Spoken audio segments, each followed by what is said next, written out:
প্রত্যেকটা ভোটের স্বতন্ত্র মর্যাদা প্রতিষ্ঠিত হবে পিআর পদ্ধতির মাধ্যমে। বাংলাদেশে নির্বাচন হবে, পিআর পদ্ধতিতে নির্বাচন হবে।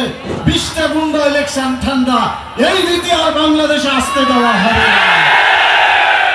বাংলাদেশে বর্তমানে যে নির্বাচন আছে, 100টা লোকের মধ্যে যদি 4 জন দাঁড়ায়, ধরেন কেউ 22 পেল, কেউ 23 পেল, কেউ 24 পেল, কেউ 25 পেল, দেখা গেল যিনি 25 পেয়েছেন তিনি পাশ করলেন। এই 25টা ভোটের বিপরীতে 75টা যে ভোট থাকলো, এই ভোটগুলা কোনো কাজে লাগলো না।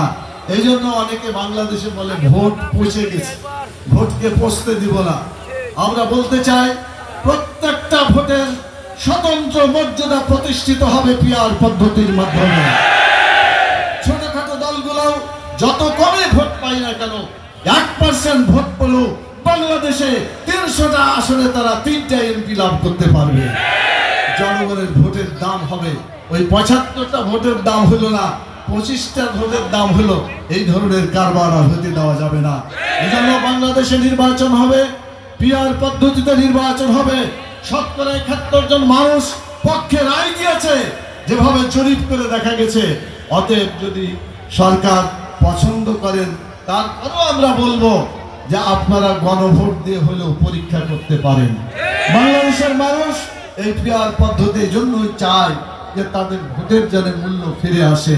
আর একটা কারণে চায়, সেটা হলো যেভাবে তারা টাকা দিয়ে নমিনেশন কিনে, এই নমিনেশন বাণিজ্য করার কারণে মনে করেন 5 কোটি টাকা খরচ করে নমিনেশন কিনলো, নির্বাচন করলো, এই লোকটাকে 5 কোটি টাকা ছেড়ে দিবে না এটা আদায় করবে।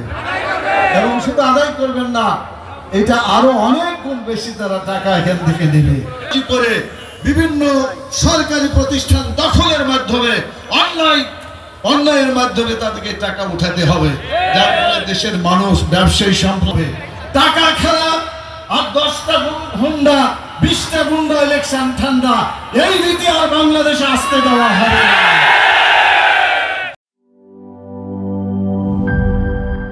বান্ডেল থাকলে প্রতি সেনমানিতে টাকা বাঁচবে। বিকাশ সেনমানি বান্ডেল কিনে জিতুন প্রতি লেনদেনে।